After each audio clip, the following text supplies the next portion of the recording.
Bonjour à toutes et à tous. Aujourd'hui, j'ai le plaisir de vous présenter ces enceintes Mulidine Allegretto V1. Alors, Mulidine n'est pas forcément une marque très connue, mais réellement, c'est une marque très intéressante pour plusieurs raisons, comme je vais essayer de vous le montrer dans cette vidéo. Alors, Mulidine, eh bien, ça commence en 1981 avec monsieur Marcel Rocher qui va créer la marque. La marque d'ailleurs qui est l'acronyme du prénom de ses 3 enfants. Alors monsieur Rocher est déjà un musicien et ça c'est important. Et je fais tout de suite une petite digression parce que comment juger des qualités d'une enceinte en termes de restitution, j'allais presque dire, si on n'est pas soi-même musicien ou qu'on ne va pas dans un concert, dans des concerts, écouter des musiciens en live. Alors, comment dire qu'un violon sonne juste? Personnellement, je jouais un petit peu de batterie, donc bon, quand j'écoute des enceintes, il faut que je retrouve un petit peu le son tel que je l'entendais derrière mes fûts, et Dieu sait que ce n'est pas facile. Donc à mon avis, pour juger de la qualité d'une enceinte, et a fortiori pour en fabriquer, eh bien, je pense qu'être musicien, mélomane et avoir un certain sens esthétique, ça ne va pas nuire. Bien au contraire, eh bien, c'est le cas de Marcel Rocher, qui jouait de plusieurs instruments et qui en parallèle était professeur de mécanique. Et l'idée lui est venue eh bien, de transformer, si je puis dire, sa passion en métier et de fabriquer des enceintes, donc à partir de 1981.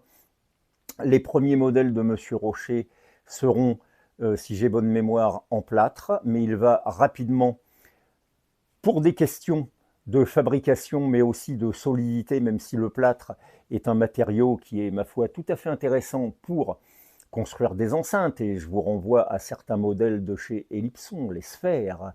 Je vous renvoie également à des enceintes que je vous avais présentées, celles de Gilles Millot, les Lead Ether, qui étaient en béton plâtre.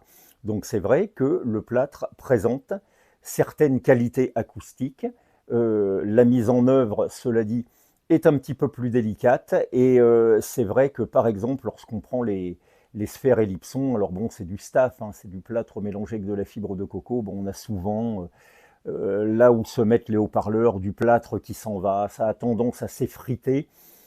De même, les revêtements qu'on peut leur mettre, que ça soit la peinture un petit peu mouchetée là, chez Ellipson, qui ne tient pas toujours très très bien, le plaquage qui ne tient pas forcément très bien collé sur le béton plâtre de Gilles Millot. Donc Monsieur Rocher a préféré passer à un matériau plus classique, le bois. Et cela dit, ma foi, si on en juge par la qualité de fabrication de ces enceintes, eh ben, c'était une plutôt bonne idée. Et eh bien, ma foi, au niveau fabrication, c'était vraiment très qualitatif. Alors, Monsieur Rocher sortira pas mal de modèles, plus ou moins connus. On connaît les cadences, il y a eu aussi les harmonies. Et finalement, au terme d'une carrière bien remplie, Monsieur Rocher va passer gentiment la main en 2004 à Marc Fontaine. Alors Marc Fontaine, que j'ai le plaisir de connaître un petit peu, je l'ai rencontré à plusieurs reprises. Il habitait d'ailleurs dans la même ville que moi avant que je ne déménage ici. C'est un grand collectionneur de matériel hi-fi vintage. Il a énormément de connaissances, c'est vraiment quelqu'un qui est très cultivé et très connaisseur sur la question, mais également un mélomane et quelqu'un qui a une formation en électronique, mais aussi en gestion, on va dire en business, si je puis dire. Donc, ma foi, un ensemble de qualités qui se marie assez bien avec la reprise de la marque Mulidine. Alors il va travailler, je pense, quelque temps avec Monsieur Rocher, puis les, les ateliers vont déménager du Rhône. Je crois que Monsieur Rocher est installé à Brignais, il me semble, et ils vont déménager donc les ateliers aux Ulysses dans le 91. Et la société donc commercialisera toujours des enceintes sous le nom de Mulidine, et le nom de la société, ce sera Christa Technologies. Alors, Monsieur Fontaine, eh bien, lui aussi également passera de très nombreuses heures à écouter des modèles pour optimiser vraiment les enceintes et en faire des enceintes réellement musicales, ce qui est le cas.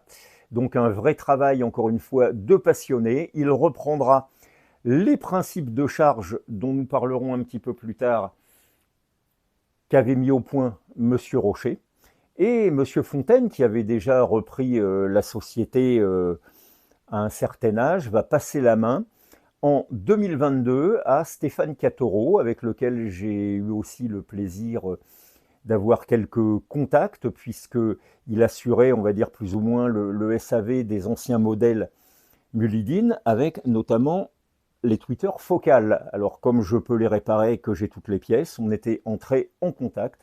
Donc une personne fort sympathique. Eh bien, en fait, on va dire que l'histoire se répète, puisque Stéphane Catoro est un musicien professionnel, il est même professeur de conservatoire, et depuis sa jeunesse, il s'intéresse bien justement à la fabrication des enceintes, et déjà il était très professionnel là-dedans, on va dire, avant même de commencer. Donc encore une fois, un faisceau de qualités qui vont conduire à la réalisation d'enceintes acoustiques pour le moins intéressantes. Alors j'en connais 3. Sur la nouvelle mouture des Mulidine, il y a la petite Alma de forme ovoïde qui embarque un tweeter AMT, un tweeter à ruban si vous préférez, et un boomer médium de 13 cm en céramique, très jolie petite enceinte, très bien finie. Il y a également le modèle d'Acapo, qui est une petite colonne qui est en quelque sorte l'évolution du modèle Cadence, qui embarque deux 13 cm et demi et un tweeter AMT. Alors pour ce que j'en ai lu, les retours sont extrêmement positifs et ces petites enceintes étonnantes dans le grave, comme le sont celles-ci, je vous en reparlerai. Et enfin, il y a le modèle haut de gamme, et là on est quand même, quand je vous dis haut de gamme, on est quand même sur du 34 000 € avec le modèle Hildegarde qui embarque deux 13 cm à membrane céramique, un tweeter AMT et deux boomers de 25 cm à membrane sandwich carbone, si j'ai bien tout compris. De très belles enceintes avec de très jolies formes, et également pour les retours que j'en ai eus, eh bien, au niveau prestations sonores, c'est de la haute volée. Donc, eh bien, bonne nouvelle, la marque Mulidine continue, on conserve l'esprit du fondateur. Alors, malheureusement, ce ne sera pas le cas pour certaines marques. Regardez par exemple le Cabas. Quid du devenir des produits Cabas sous l'égide de Loewe? Donc ça, je ne sais pas. Donc ça, c'est un peu triste. Je ne sais même plus s'il faut considérer les enceintes Cabas comme des enceintes françaises. Mais en tout cas, Mulidine, c'est français. Ça continue. Et Monsieur Catoro, ma foi, à mon avis, se débrouille vraiment plutôt pas mal. Alors peut-être un jour aurai-je le plaisir de vous présenter une des productions récentes de Mulidine. Revenons à cette Allegretto version 1. Alors des Allegretto, il y a eu 4 versions. La NT, oui, NT, la New Allegretto et la V4. Dernière mouture. Alors, je ne connais pas toutes les versions, mais par exemple, dans la V4, ma foi, on retrouve toujours le même boomer. Je pense que les dimensions sont identiques, le principe de charge est le même. Par contre, le tweeter a été remplacé par un tweeter à dôme textile et large suspension. Le boomer, donc, sur ces enceintes est un 16 cm et demi. Alors, j'ignore sa provenance, mais je sais qu'il était fabriqué sur cahier de charge pour Mulidine. Alors, peut-être une fabrication scandinave, SES ou VIFA, peut-être. S'il y en a qui le savent, eh bien, ma foi, leur avis sera le bienvenu dans les commentaires. Ici, un tweeter focal à dôme inversé thioxide. Alors, on va dire que dans les tweeters focales, on va dire 4 générations si l'on veut. Les tweeters jaunes à dôme inversé en fibre de verre. Ensuite, il y a eu le thioxide, c'est du titane revêtu. Et après, les dômes titane et JM Lab a sorti après le dôme en beryllium pour les séries BE. Alors, il y a peut-être eu d'autres variantes de ce tweeter, d'autres matériaux utilisés, mais là, honnêtement, je ne sais pas. Toujours est-il que, à mon avis, la série Thioxide est peut-être la meilleure, en tout cas des trois versions fibre de verre titane. Le Thioxide va filer un petit peu plus haut que la fibre de verre, tout en conservant une certaine douceur et peut-être un petit peu moins agressif que les dômes en titane.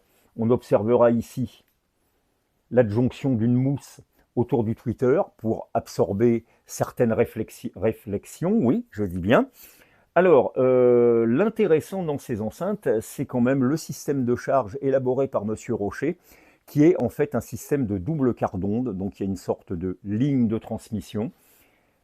Ça ressort par ici, on sent à l'intérieur de l'amortissement, ça a été très très étudié à l'intérieur, mais surtout ce qui fait la spécificité de cette enceinte, c'est une sorte de filtre acoustique qui est réalisé en plâtre, c'est une plaque de plâtre qui est percée de très nombreux trous de différents diamètres pour éviter le retour d'onde vers la membrane du boomer.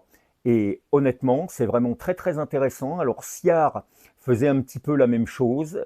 Par exemple, dans les enceintes FUX 50 que je vous avais présentées, il y avait un dispositif un petit peu de ce genre.